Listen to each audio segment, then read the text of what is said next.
네, 안녕하세요. 저는 장령호고요. 오늘 할 내용은 이제 딥러닝에 필요한 기초 수학이랑 그 다음에 뭐 무언가 한 번쯤은 들어봤던 그런 내용들을 좀 설명하려고 하고요. 이제 특히나 뭐 매니폴드가 뭔지 다들 한 번쯤은 들어보셨을 것 같은데요. 이제 그게 정확히 뭔지, 그 다음에 딥러닝이 왜 잘 되는지에 대한 첫 번째 논문, 시조격 논문인 Universal Approximation Theorem을 이제 설명하려고 합니다. 그래서 이제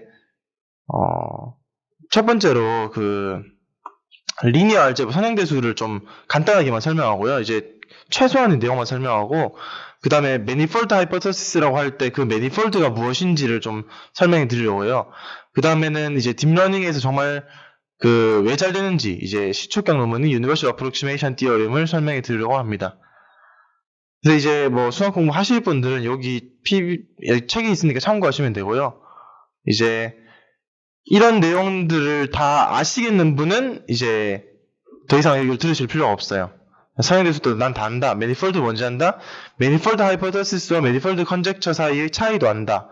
유니버셜 어프로시메이션 띄어놓으면 정확하게 기술할 수 있다. 이러면은 이제 들으실 필요가 없는데요. 그게 아니라면 한번 살펴보도록 하겠습니다.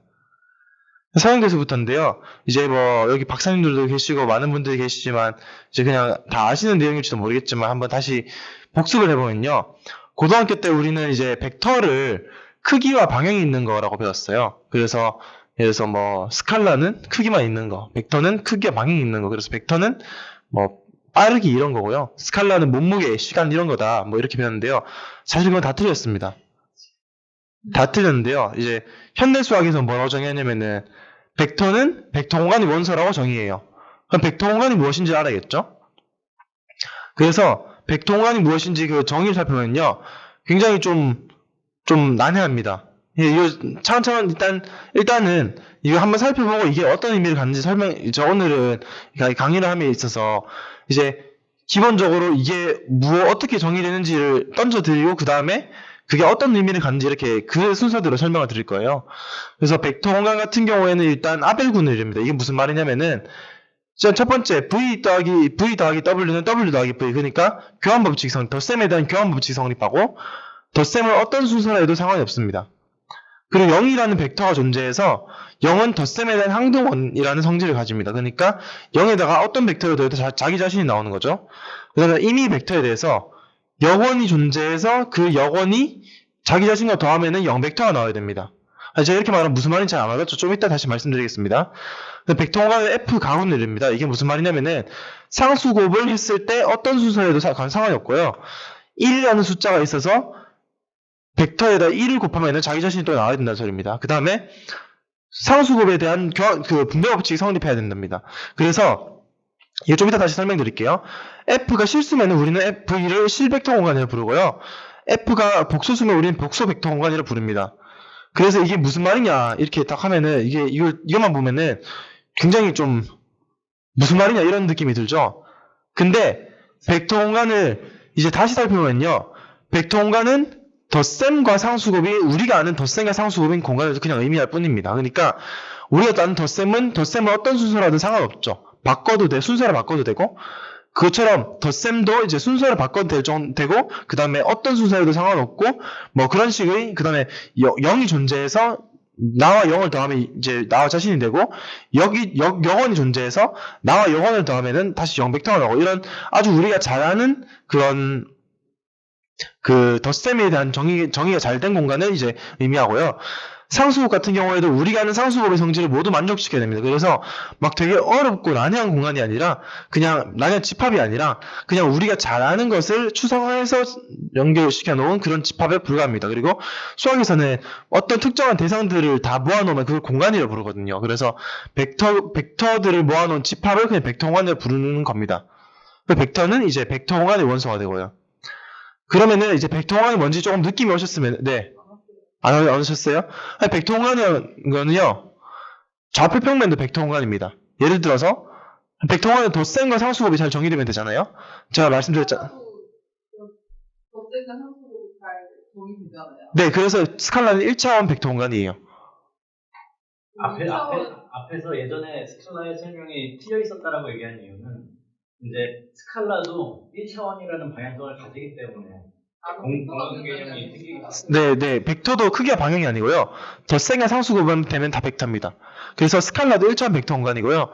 예를 들어서 공집합은 0차원 벡터 공간이고 그런 식으로 되게 좀 뭐라 해야 되지? 우리가 아는 것들도 다 사실 벡터 공간이었어요. 이제 끼어들어서 죄송한데 이제 그 공간성이라고 하는 게 이제 벡터는 공간을 가지고 따지게 되는 건데 요소가 있어가지고 걔네들끼리 합치면 합쳐지는 것이 명확하게 지정되는 공간상에 있는 거잖아요. 그래서 이제 축이 두 개가 있으면 x축하고 y축이 있으면 평면이라고 공간이 있는 거고 그 공간이라기보다는 평면이 있는 거고 x축의 요소와 y축의 요소의 하나가 결정이 되고 다른 게 있어서 합쳤을 때 그게 합쳐진 값이 또 정확하게 결정이 되잖아요. 직교성이 있게.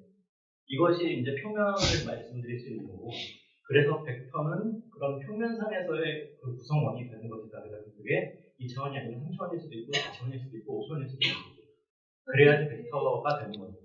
그 옆에 있는 그거 공간 합의되는지가 확인되는 거는 네. 물리적인지 인지적인지 모르겠어요. 물리적인 건 절대 아니고요. 이제 예를 들어서 우리가 수학에서 1이라는 대상이 실제로 물리적으로 존재하냐 그러면 할 말이 없잖아요. 그처럼 벡터 공간도 그냥 아주 사변적인 그런 대상입니다. 그리고 벡터 공간이 잘 와닿지 않으면요. 그냥 순서쌍을 모아놓은 건 다 벡터 공간이라고 생각하시면 돼요. 이제 1, 2, 3, 4 이런 것도 순서쌍이잖아요. 그건 벡터 공간의 원소예요. 뭐 100, 4차원으로 해서 생각해서 4차원 벡터에 네. 그런 걸 상상해야 되잖아요. 네. 그 상상을 어떤 식으로 하시는지가 그럼 궁금한데. 익숙해지는 거죠. 네, 이제 익숙해지는 거죠. 이제 뭐 그거를 우리가 몸으로 느낄 수 있다기보다는 이제 익숙해지는 겁니다. 좌표로서 생각하시면 좋을 것 같아요. 좌표예요, 정말 좌표예요. 그 좌표를 제가 3차원까지는 상상이 되는데 넘어가면 어떻게 상상해야 될지 상상이 안 됐어요. 그럼 뭐 키, 몸무게, 혈당, BMI 이런 것도 다 좌표니까요. 그냥 뭐 그냥 모아놓은 거죠. 너무 혼란스러운데 나는. 근데 이제 되게 좋은 예를 말씀해 주신 게 예를 들어서 이제 제가 좌표다라고 말씀드리면서 어떤 평면과 공간에 대해서 말씀을 드리면은 지금 질문 주셨듯이 우리가 물리적으로 눈앞에 있는 형상으로서 치환해서 생각을 하게 되잖아요. 근데 이제 키, 몸무게, 나이, 뭐 BMI 이런 애들이 한 환자를 지칭하기 위해서 4가지 요소를 가지고 있잖아요. 근데 그 요소끼리는 안 섞이잖아요. 네네네. 근데 다른 사람들의 같은 요소에 대해서는 서로 비교하거나 합산하거나 평균을 내거나 이게 가능한 거잖아요. BMI조차도. 그래서 이제 4개의 체계가 서로 상관이 없는 4개의 체계가 따로 존재를 해서 따로 존재를 하는 환자를 지칭하게 되는 것이고 그거가 서로 다른 환자끼리 4개의 요소를 각기 따로 계산을 할 수가 있게 되기 때문에 그걸 벡터라고 볼 수가 있습니다.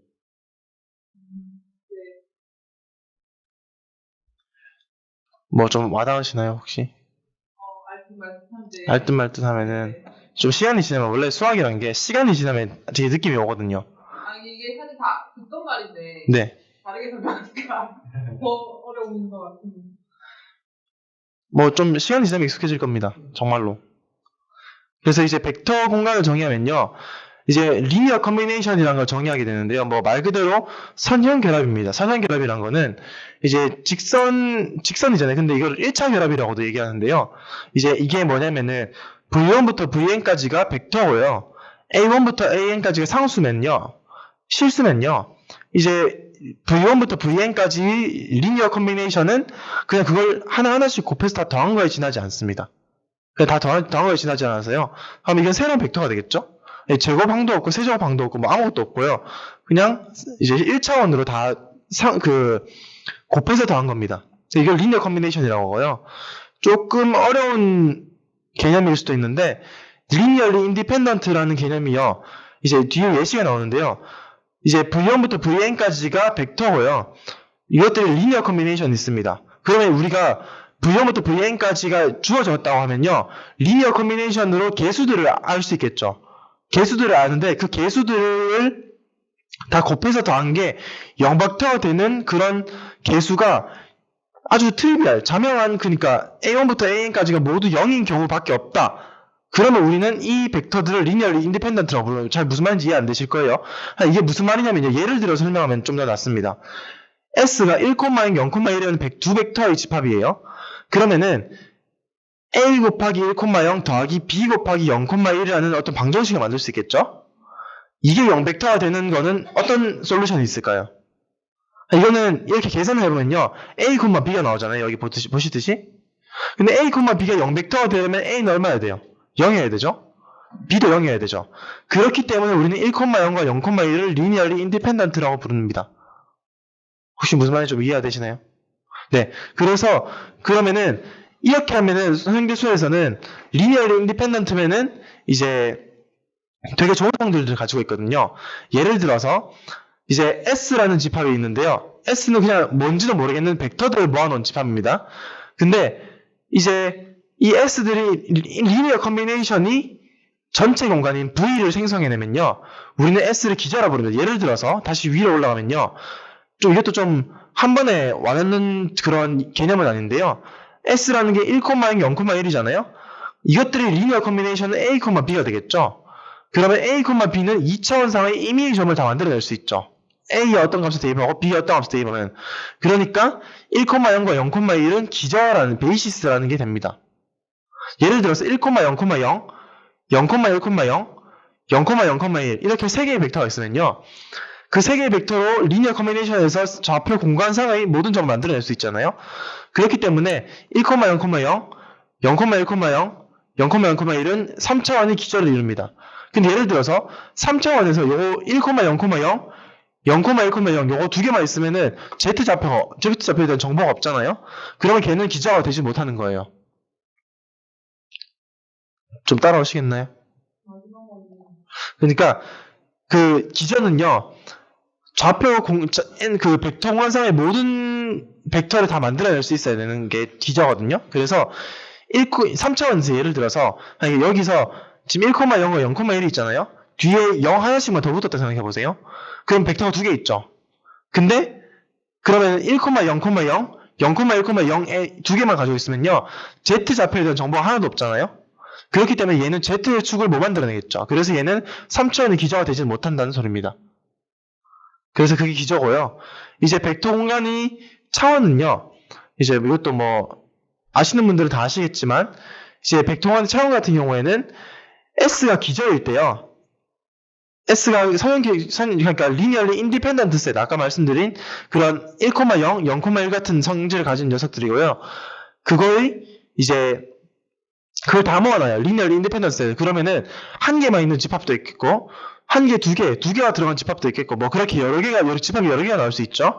근데 그 중에서 원소의 개수 가장 큰 녀석을 그 차원이라고 부릅니다. 예를 들어서, 다시 위로 올라가면요. 1,0 하나만 모아놔도 얘는 리니어리 인디펜던트죠. 1,, 0을 리니어 컨비네이션으로 0벡터를 만들려면은 앞에 붙는 개수가 0이어야 되니까요. 근데, 이거 두 개를 모아놓은 집합은 이것도 리니어리 인디펜던트 셋이죠. 아까 보셨듯이. 그러면은, 한 개와 두 개, 이 두 개의 집합이 있어요. 그 중에서 원소 개수가 큰 건 뭐예요? 두 개죠. 그래서 2차원 공간의 차원은 2가 되는 겁니다. 세 개부터는 똑같이 더 이상 성형 독립인 그 집합이 될 수가 없거든요. 차원을 이렇게 정의하고요. 뭐 여기까지는 잘 따라오셨을지 모르겠지만 좀 개념들이 쭉 나열이 돼요. 그래서 리니어 맵이라는 거는요. 선형사상인데요. 이게 사실은 우리가 딥러닝에서 다 행렬곱이잖아요. 뭐 컨볼루션을 하든 뭐 RNN을 하든 다 행렬곱인데요. 그래서 저는 행렬이 되게 중요하다고 생각하는데 행렬이라는 거, 그러니까 선형사상이라는 거는 일단 기본적으로 덧셈을 해서 선형사상을 하나, 선형사상을 해서 덧셈을 하나 똑같고요. 실수곱을 해서 선형사상을 하나, 선형사상을 해서 실수곱을 하나 똑같다는 그런 성질을 가진 함수가 선형사상입니다. 리니어 맵입니다. 그런데 이렇게 정의하면 굉장히 추상적이에요. 그래서 선형계수의 기본 정리는 뭐냐면요. 좀 긴데 한마디로 요약하면은 선형사상과 행렬은 같다 이런 뜻이거든요. 그래서 우리가 선형사상을 공부할 거면은 행렬을 공부해도 되고 행렬을 공부할 거면 선형사상을 공부해야 된다 이런 뜻이에요. 그래서 행렬도 다시 살펴보면은 A에다가 괄호 열고 V 더하기 W를 하면은 AV 더하기 AW가 되죠. 그러니까 이거 떨어뜨릴 수 있죠. 그 다음에 A에다 RV를 하면은 R 곱하기 AV가 되죠. 그러니까 행렬도 선형사상이거든요. 근데 사실은 선형사상도 행렬이었다는 뜻입니다. 그래서 이게 선형대수의 기본 정리고요. 그래서 뉴럴 네트워크가 다 행렬곱이잖아요. 그래서 그거를 행렬곱을 이제 식으로 표현하는 게 논문에서 꽤 많이 나오는데요. 이제 그런 거는 어떻게 표현할 수 있냐면요. 이제 MJ가 다 행렬이에요. 그래서 M1부터 ML 플러스 1까지 다 행렬이고요. 그 다음에 시그마 1부터 시그마 L 플러스 1까지는 다 액티베이션 펑션이에요. 그러면은 데이터 XI가 이제 데이터라면요. M1XI를 하면은 첫 번째 행렬곱을 한 게 되죠. 그거를 액티베이션 펑션하고 그 액티베이션 펑션하고 다시 행렬곱을 해주고 이거 계속 반복해서 행렬곱을 마지막 끝까지 해주고 그 다음에 액티베이션 펑션을 해주고 이게 바로 이제 뉴럴 네트워크를 식으로 표현한 게 되거든요. 혹시 이거는 이해되시나요? 네. 그래서 이게 뉴럴 네트워크의 행렬 표현이고요. 이제 우리가 뭐 또 L1, L2, LP놈을 자주 쓰게 되는데요. 이제 디멘션이 n인 어떤 벡터공간이 있다고 칩시다. 그러면은 이 벡터공간의 원소는 V1부터 Vn까지로 표현이 되겠죠. n차원 벡터공간이니까. 그럼 우리는 그 V 위에 정의된 LP놈이란 걸요. 어떻게 정의하냐면은 이제 각 성분을 다 절대값을 취해서 P제곱을 해요. 그리고 그걸 다 더해요. 그 다음에 그걸 P분의 1 제곱으로 다 이제 나눠줍니다. 그러니까 이제 뭐냐면 이 P가 2면요. 우리가 하는 그 피타고라스 정리가 되는 거고요. P가 1이면은 절대값만 다 더한 게 되고요. P가 3 이상부터는 우리가 잘 쓰지 않는 그런 게 됩니다. 그래서 L2놈일 때는 우리가 유클리디안 놈 혹은 그냥 놈이라고 부르고요. 우리가 L1일 때는 P가 1일 때는요. 맨하탄 놈이나 택시캠 놈이라고도 많이 부릅니다. 그래서 이거는 이제 벡터의 길이를 정의해 주는 거고요. 그 다음에 이제 거리라는 거는 길이가 나왔으면 거리가 나와야겠죠? 이제 길이랑 거리랑 내적이랑 다 다르지만 비슷한 개념들인데요. 거리라는 거는 네 가지 성질을 만족해야 돼요. 첫 번째로는 이제 나와 나 자신의 거리는 0이 돼야 돼요. 그러니까 D가 뭐냐면 D가 거리 함수인데요. D는 벡터를 두 개 받아서 실수를 내뱉는 함수예요. 양의 실수를 내뱉는 함수인데요. 이제 첫 번째로는 나와 나 자신의 거리는 0이어야 되고요. 당연하죠. 나와 나 자신의 거리는 이제 움직이지 않아도 되니까 거리가 0이고요. 거리는 항상 양수가 돼야 됩니다. 그 다음에 나와 너의 거리는 너와 나의 거리랑 똑같아야 되고요. 그 다음에 이런 특이한 성질을 만족시켜야 되는데요. 이게 뭐냐면은 그 삼각부등식입니다. 삼각부등식인데 이걸 트랜지티비티라 부르기도 하는데요. 이제 이거는 뭐냐면은 두 점 사이의 거리, 아니 세 점 사이의 거리를 각각 더한 거는 이제 두 점 사이의 거리보다는 크거나 같다. 이건데 이걸 그림으로 보면 훨씬 쉽거든요. 그러니까 이렇게 가는 거는 그냥 쭉 직선으로 가는 것보다 더 길죠. 길을 더하면은 그냥 그거를 식으로 표현하는 것이 지나지 않습니다. 그래서 이 거리란 건요. 이 네 개를 만족시키면 우리가 수학자들이 거리라고 부르기로 정의를 했거든요. 그래서 거리랑 이제 LP놈이랑 좀 다른데요. LP놈은 무조건 거리입니다. 근데 거리라고 해서 다 LP놈은 아니거든요. 그리고 이제 내적이 되는데요. 내적 같은 경우에는 이제 내가 상대방에게 얼마나 큰 영향을 미치냐 이런 거를 좀 수치화한 게 내적인데요. 첫 번째로 내가 나 자신한테 미치는 영향은 항상 양수가 돼야 돼요. 두 번째, 내가 나 자신한테 미치는 영향력이 제로면은 나는 무조건 0벡터여야 돼요. 세 번째, 내가 상대방에게 미치는 영향력은 상대방이 나에게 미치는 영향력과 같아야 돼요. 네 번째와 다섯 번째는 리니어 맵이라는 걸 의미하거든요. 상수곱은 해서 하나 아니면은 해서 내적을 하나, 내적해서 상수곱을 하나 똑같아야 되고요. 더해서 내적을 하나, 내적해서 더 하나 똑같아야 된다는 겁니다. 그러면 이렇게 되면은 이너 프로덕트를 부르는데요.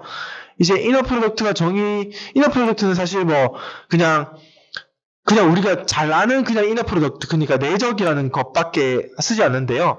이제 그거 말고도 이제 희한한 내적들을 많이 만들 수 있거든요. 그래서 이제 혹시나 그게 나오면은 이제 그냥 이것도 내적이 되는구나 하시는 것만 아시면 되고요. 이제 또 중요한 개념 중에 하나가 고율값과 고율 벡터인데요. 이제 고율값이라는 거는 행렬이 있을 때, 행렬이 딱 주어졌을 때 그거를 벡터를 곱했을 때 그게 자기 자신의 실수배가 되는 그런 벡터를 고유 벡터라 부르고요. 그 상수를 고유값이라 부릅니다. 그러니까 이거는 사실 좀 되게 직관적인 개념은 아닌데요. 이제 어떤 행렬이 있으면요. 그 행렬에 벡터를 곱하면 다른 벡터가 나오잖아요. 근데 그 다른 벡터가 나 자신의 실수배가 되면은 우리는 그 벡터를 고유 벡터라 부르고 그때 실수를 고유값이라 부르겠다는 겁니다. 그래서 그런 개념이고요. 이제 이거는 좀 어떻게 구하는지에 대한 설명인데 이거는 그냥 너무 수식적인 내용이라서 그냥 스킵하도록 하겠습니다. 이것도 스킵하고요. 그 서형대수의 개념들은 이제 크게는 좀 벡터 공간, 벡터, 그 다음에 행렬, 노음, 거리, 내적, 그 다음에 고율과 고유 벡터 이렇게만 있거든요. 그 딥러닝에서 뭔가 논문에서 보게 되는 그런 개념들요. 그래서 그런 개념들은 이제 여기서 대충 설명을 드렸는데요. 이제 이거를 좀 더 깊게 공부하시고 싶으시다 하시면은 뭐 다른 책을 보시든지 아니면 저한테 오시면 제가 끝까지 붙잡고 설명을 해드리겠습니다. 네, 그래서 이제 그냥 이런 게 있다는 정도만 그냥 들어보시면 되고요. 이제 매니폴드에 대해서 이해를 좀 하기 위해서 한번 좀 달려볼 건데요. 매니폴드를 이해하기 위해서는 우리는 이제 매니폴드 종류가 여러 가지가 있어요. 뭐 토폴로지컬 매니폴드가 있고, 스무스 매니폴드가 있고, 디퍼렌셜 매니폴드가 있고, 뭐 여러 가지가 있는데요.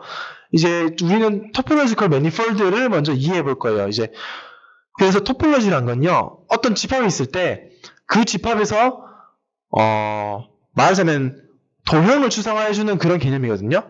그리고 토폴로지 TX는요, 멱집합, 그러니까 멱집합이라는 거는 부분집합, 어떤 X의 부분집합을 원소로 가진 집합이에요. 예를 들어서 X가 1,2라면요, 2의 X 원소는 1이라는 집합, 2라는 집합, 1,2라는 집합, 공집합이라는 집합, 이렇게 4개를 원소로 가지는 집합을 의미하거든요. 고등학교 때 배웠던 게 혹시 기억나시죠?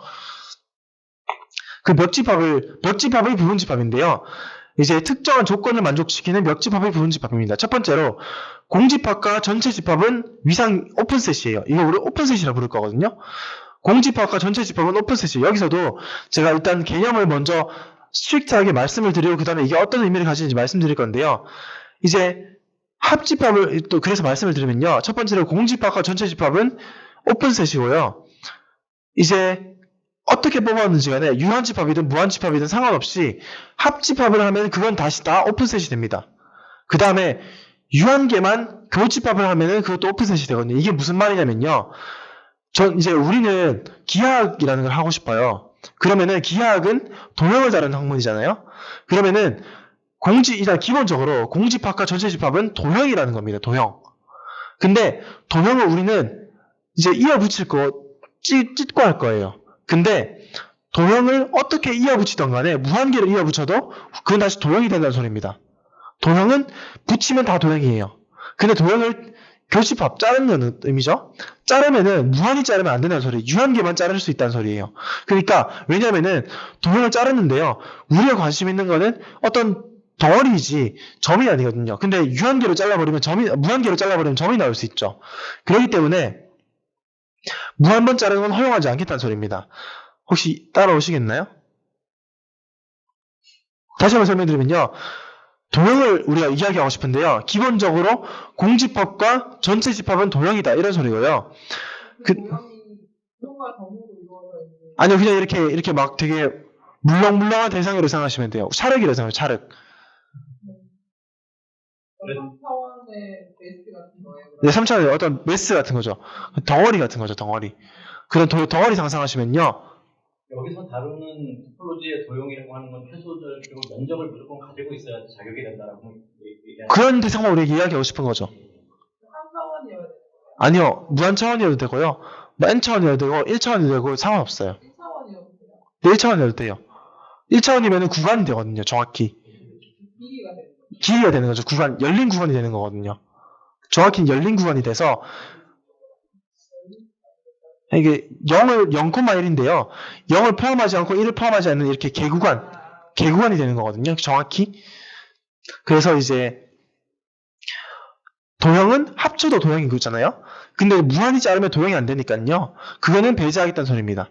유한번만 자를 수 있게 허용하겠다는 소리입니다. 그래서 이제 실제로 네, 도형인 거예요. 그래서 실제로 하고 싶은 건요. 우리가 초등학교 때 기하학을 배웠을 때는요. 어떤 기하학을 배웠냐면 합동이라는 기하학을 배웠어요. 합동이라는 기하학은 이제 3, 4, 5라는 별을 가진 어떤 직각삼각형이 있으면요. 그거를 그 자리에 그 위치에 그렇게 회전면은 뭐 대칭면은 그런 거 시키지 않고 그냥 그대로 놔둔 도형이만 생각하는 게 아니라 유클리드 변형을 우리가 하는 걸 다 허용하겠다는 소리였거든요. 평행이동을 하고 대칭이동을 하고 회전 배달을 하고, 그래서 똑같이 겹쳐지면은 우리가 이제 그거는 똑같은 도형으로 바라보겠다. 그게 합동이었어요. 그 다음에 중학교 돌아오면서 기하학을 배운 건 뭐였냐면요.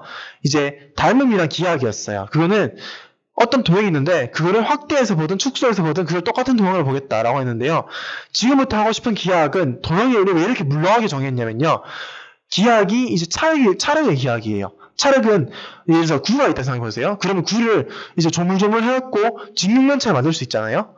그럼 그 두 개는 똑같은 도형이라 보겠다는 소리입니다. 그렇기 때문에 실제로 도형을 이제 이어 붙이는 것도 이렇게 허용을 하고 이제 자르는 것도 허용을 하는데요. 이제 그걸 너무 많이 자르지 않겠다는 소리거든요.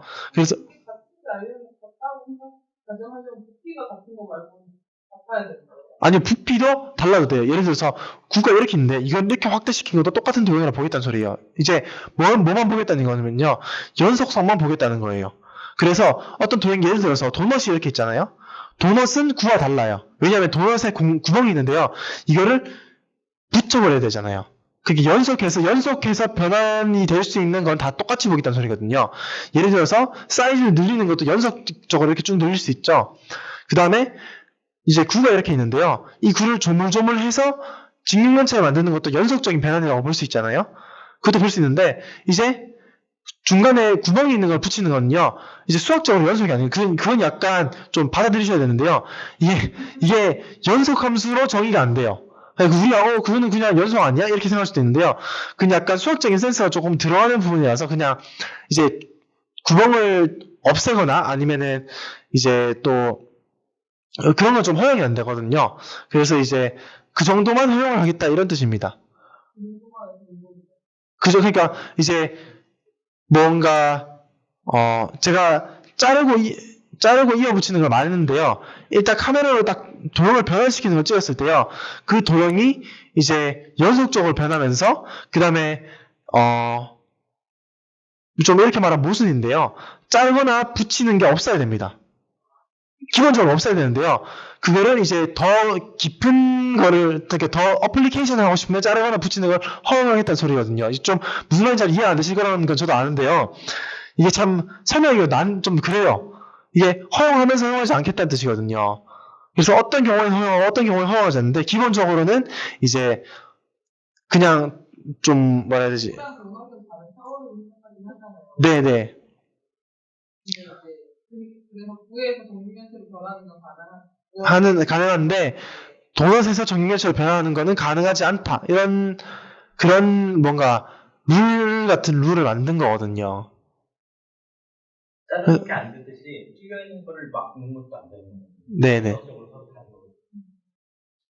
그래서 약간 좀 제 설명이 모순이 있다는 건 저도 아는데 이렇게밖에 설명 못 드릴 것 같아요. 차원은 같은데 다른 대상이죠, 다른 대상. 좀 다르게 생각하니까. 그래서 이제 그 위성수학에서 제일 중요한 정리 중에 하나가 쉽게 말하면요. 그 도형 3차원 도형은 다 분류가 되는데 어떻게 분류가 되냐면요. 첫 번째 구, 두 번째 도넛, 세 번째 이렇게 도넛이 2개 붙은 모양. 그 다음 네 번째 도넛이 3개 붙은 모양. 그 다음에 쭉 그게 이제 무한히 붙은 모양. 그 다음 기타 등등 이렇게 분류가 되거든요. 그래서 이제 그런 정리가 있고요. 그 다음에 호모모피즘, 그 위상동형 사상이라는 게 있는데요. 이게 아까 말씀드린 그 연속성의 그런 분류입니다. 그래서 이제 X랑 Y가 위상공간이라 할 때요. 그러면 X에서 Y로 가는 함수가 있을 수 있잖아요. 그러면은 그 함수가 연속 함수면서 역함수도 연속 함수고 그 함수는 1:1 대형 함수여야 돼요. 그러면은 우리는 위상동형 사상이라고 부르거든요. 이게 무슨 말이냐면요. 카메라로 찍는다는 말이에요. 그래서 이제 아까 말씀드렸던 구를 카메라로 찍어서 이거를 직육면체로 조물조물해서 만든다. 그걸 카메라로 찍을 수 있잖아요. 그럼 그걸 역재생하면은 직육면체가 다시 그 구가 되겠죠. 그 다음에 그것들 사이에는 이제 어떤 점이 특정한 점으로 다시 변형이 되니까 그때 사이에는 1:1 대형이 있을 거예요. 그게 바로 이제 위상동형 사상이거든요. 그래서 그게 위상동형 사상이고 이제 그 위상동형인 대상들의 예를 좀 설명드리면요. 첫 번째는 선저리에 달린 컵이랑 도넛은 위상동형이에요. 내용물을 꾹 채우고 그 다음에 이거를 이렇게 조물조물 하면은 도넛을 만들 수 있잖아요. 그 다음에 2차원에서는 삼각형과 직사각형과 원이 다 위상동의 사상이에요. 이것들을 철사로 생각하면은 그것들 다 변형시킬 수 있으니까요. 그 다음에 실수집합에 점을 하나 더한 거랑요. 실수집합 밖에 있는 점, 이건 좀 그 수학적인 센스인데요. 이제 원포인트 컴팩티케이션이라는 개념을 써야 되는데, 이제 실수가 이렇게 있잖아요. 실수가 이렇게 있으면요. 이거를 이렇게 무한히 접어요. 무한히 접고 원점은 그대로 놔도 무한히 접으면 원 비슷한 게 나오겠죠. 근데 얘는 무한히 있기 때문에 끝점이 없어요. 한 점이 비거든요. 그래서 그 점을 딱 채워 넣으면은 원이 되는 거죠. 그래서 그런 게 있고요. 이제 토폴로지컬 매니폴드라는 것도 이제 설명을 드리면요. 이거는 정말로 우리가 사는 세상을 모방해 놓은 거예요. 예를 들어서 우리가 지금 여기 있는 공간은요. 평면이죠. 근데 평면 진짜 맞아요? 사실 우리는 지구 위에 살고 있기 때문에 구잖아요. 근데 로컬하게 바라보면 평면이죠. 그럼 로컬하게 바라보면 2차원 유클리드 공간이라고 생각할 수 있는데요. 전체적으로 바라보면 2차원 유클리드 공간 절대 안 돼요.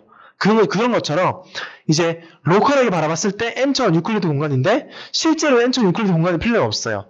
그러니까 로컬하게 유클리드 공간과 호메오몰픽하면 그 위상동의 사상이면 되거든요. 그게 바로 토폴로지컬 매니폴드입니다. 그래서 예를 들어서요. n차원 유클리드 공간, 자기 자신으로서 유클리드 공간이겠죠? 그렇기 때문에 n차원 유클리드 공간은 그 자체로서의 매니폴드고요. 지구, 그러니까 구 같은 경우에는요. 이제 로컬하게 바라보면 평면인데 전체적으로는 상관없어요. 전체적으로 상관없거든요. 그래서 로컬하게 바라보면은 유클리드 공간이기 때문에 이제 구 또한 유클리드 매니폴드입니다. 그래서 매니폴드라는 건요. 로컬하게 바라봤을 때 유클리드 공간인 거를 매니폴드라고 부릅니다. 토폴로지가 매니폴드는. 혹시 납득이 되시나요? 그래서 이제 우리가 매니폴드 하이포테시스라고 했는데요. 그때 매니폴드라는 게 뭐냐면은 이제 로컬하게 유클리드 공간인데요. 실제 매니폴드 하이포테시스가 얘기하는 거는 n차원에 뿌려진 점들이 있을 때요. 그 점들을 다 이으면은 스무스하게 이으면요. 그 점들을 이루는 공간이 로컬하게 유클리드 공간이 된다. 이런 얘기거든요. 그리고 매니폴드 컨젝처는 이제 그 매니폴드가 구체적으로 어떻게 생겼냐라는 게 매니폴드 컨젝처입니다. 그래서 매니폴드의 디멘션은요, 이제 두 가지가 있는데요. 첫 번째는 이제 우리가 사는 공간은 지금 평면이잖아요. 지구 위는. 그래서 2차원 공간이죠. 그래서 매니폴드의 디멘션이 2예요. 근데 지구는 실제로 3차원에 들어가 있잖아요. 그래서 매니폴드가 인베딩 되어 있는 공간은 3이에요. 이렇게 얘기하거든요. 그래서 그거를 그냥 수직적으로 표현한 거에 지나지 않고요. 이제 그걸 수직적으로 표현하면은 어떤 오픈셋을 뜯었을 때 그 오픈셋이 Rn차원과 위상 동행이면요. 그 n을 매니폴드의 디멘션이라고 부르고요. 그 다음에 그 매니폴드가 인베딩 되어 있는 공간을 이제 그 매니폴드가 인베딩 되어 있는 스페이스의 디멘션이라고 부릅니다. 그래서 매니폴드 하이포테시스는요. 이제 로컬의 유클리드 공간이 그 데이터들을 점을 다 이어서 이제 부드러운 곡면으로 만들었을 때요. 그 곡면이 실제로는 매니폴드에 이룬다 하지만 예를 들어서 엠리스트 같은 경우에는 28 곱하기 28이니까 784차원이잖아요. 근데 그 784차원에 인베딩 되어 있는 매니폴드가 실제로는 평면 혹은 곡면 정도의 2차원, 3차원 그런 저차원 매니폴드이다라는 게 매니폴드 하이포테시스거든요. 그러니까 하이 디멘션 스페이스에 인베딩 되어 있는 로우 디멘션 매니폴드이다. 이게 매니폴드 하이포테시스입니다. 그리고 매니폴드 컨젝처는 그 매니폴드가 구체적으로 어떻게 생겨먹었을 것이냐라는 게 매니폴드 컨젝처고요. 이렇게 하면은 벡터 공간이 상형대수의 기본적인 개념들이랑 매니폴드까지는 제가 설명을 드렸는데요. 이제 유니버셜 어프로시메이션 티어렘이라는 이제 딥러닝이 왜 잘 되나라는 그런 어떤 정리가 있는데요. 그거를 하기 위해서 일단 덴스 서브셋이라는 걸 알아야 됩니다. 예를 들어서 이걸 설명하기 위해서 제가 토폴로지컬 스페이스라는 걸 얘기를 했거든요. 토폴로지컬 스페이스가 있는데요. 거기서 아무 점이나 뽑아요. 그래서 자기 자신의 근방을 딱 가져왔을 때요. 그 근방에 점이 항상 들어있으면요. 그러니까 점이 이렇게 있고 이렇게 크게 근방을 잡았는데 그때 점이 들어있어요. 그냥 이렇게 작게 잡았는데 그 점이 들어있어요. 더 작게 잡았는데 점이 들어있어요. 이렇게 어떤 점을 잡고 그 주변에 어떤 근방을 잡아도 점이 들어있으면요. 우리는 그거를 이제 그러니까 그 점 주변에서 덴스하다 이렇게 얘기를 하거든요. 이게 무슨 말이냐면요. 실수 집합 안에 유리수 집합이 있죠. 근데 그 유리수 집합은 이제 한 점을 뽑으면요. 두 유리수 사이에 무조건 무리수가 있어요. 그렇기 때문에 그 그 다음에 두 무리수 사이에는 무조건 유리수가 있거든요. 그렇기 때문에 한 점을 잡으면은 어떤 근방을 잡아도 그 안에 유리수가 또 들어있게 되거든요. 혹시 이해가 되시나요? 기억이 안 나. 그러니까 이제 유리수가 있으면요.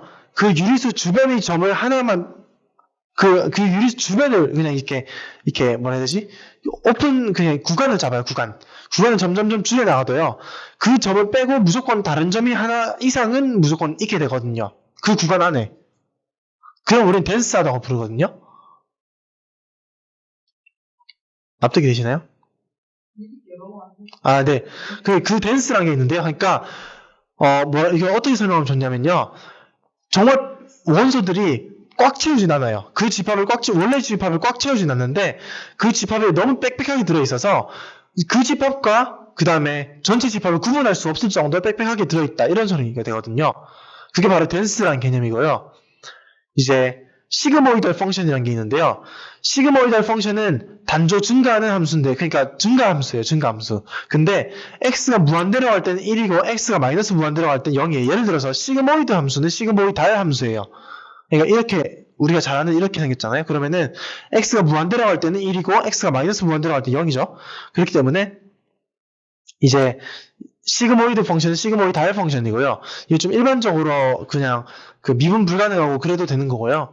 이제 한 개의 히든 레이어를 가진 뉴럴 네트워크를 이제 식으로 표현하면 이렇게 되는데요. 첫 번째로는 인풋 데이터가 있을 때 그 데이터의 어떤 내정을 취해주고 거기다 바이어스를 더해주고요.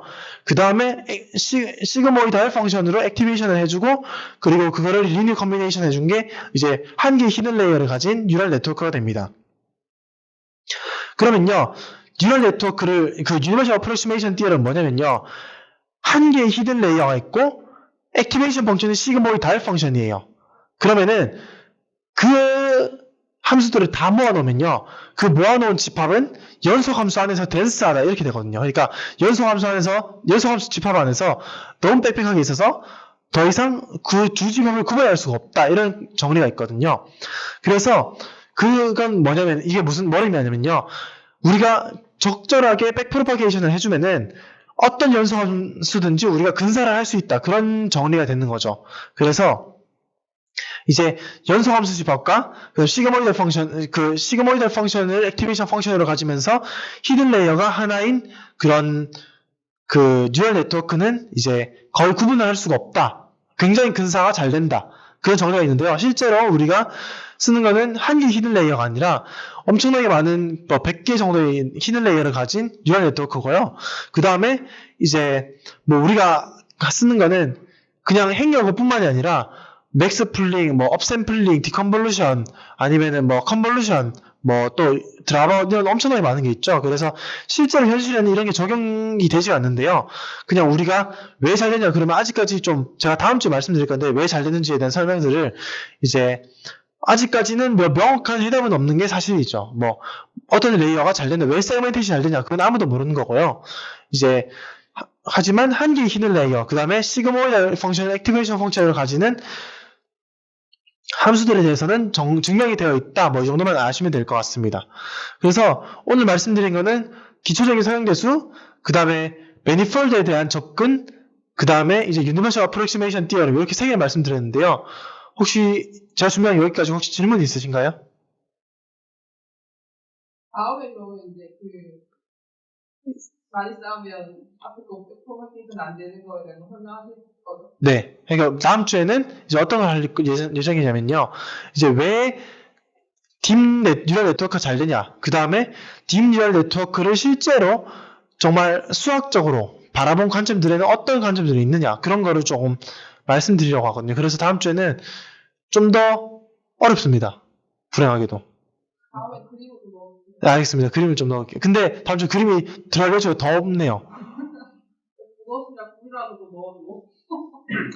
혹시 질문 있으신가요? 아까 구성을 이야기할 때 좀 헷갈리는 게 우리가 그 학교에서 교육과정 구성되어 있는 게 지금 2차원의 삼각형처럼 네. 이런 거만 생각해서 그런데 세트로 이야기하면 오히려 연습이라고 말하지 말고 세트라고 말해버리는 네네. 좀더 잔대 정답이 적은 것 같아요. 아, 네. 알겠습니다. 그리고 기존에 알고 있던 단어를 약간 다른 의미가 첨가된 채로 설명하면 혼란이 좀 더 커지는 것 같아요. 알겠습니다. 도형이란 거는 정말 그냥 3차원 이상의 덩어리를 생각하시면 돼요. 1차원, 2차원도 되고 당연히 우리가 아는 도형 당연히 되고 3차원 이상에서는 덩어리를 생각하시면 돼요. 그냥 이제 물렁물렁한 어떤 대상. 국어적으로 그렇게 표현해요? 선생님이 말하는 게 수학적인 거잖아요. 그쵸? 수학적인 그 정의의 국어적인 그 의미가 같아요? 그건 모르겠어요. 그러니까 그럼 도형이라고 하면 사람이 혼란했어. 아, 네, 알겠습니다. 근데 막 그게 저희가 배울 때 도형이라고 선생님이 말하는 어떤 단어 중에 한국어는 이미 컨센서스가 있는데. 정해진 의미가 있는데 그거에서 더해서 수학적인 걸 포함해서 설명을 하면 이제 원래 수학도 잘 기억이 안 나는데 이제 더 혼란이 가중되는 경향이 될 수가 있는 것 같고. 네, 그다음에 그림을 불러. 알겠습니다. 그래도 되게 틀리게 말한 건 아닌 게 네. 수학 교과서에서 도형이라고 말을 해주세요. 근데 저희가 이제 국가과정에서 그냥 할 때 그 수학 교과서 어느 수준의 수학 교과서인지 모르겠어요. 대학 수학에서 기억이 안 나고 지금. 그리고 지금 말씀하신 것 중에 사실 고등학교 수학까지를 알아도 이해할 수 있을 것 같은데. 네, 다 들어본 얘기긴 하거든요. 다 들어본 얘기긴 한데 표현 방식이 그 한국의 교과 과정에서 한 표현 방식이 좀 달라서 조금 더 이해가 어려워 보이고. 제가 항상 수학 공부를 하면서 느끼는 거고 친구들 만나면서 느끼는 건데 이제 설명을 들을 때는요. 왜 저렇게밖에 설명을 못해? 라고 생각이 들어요. 근데 이해를 하고 나면 그게 그 설명이었구나 하고요. 내가 그걸 이해하고 난 다음에 남한테 설명을 똑같이 설명하고 있어요.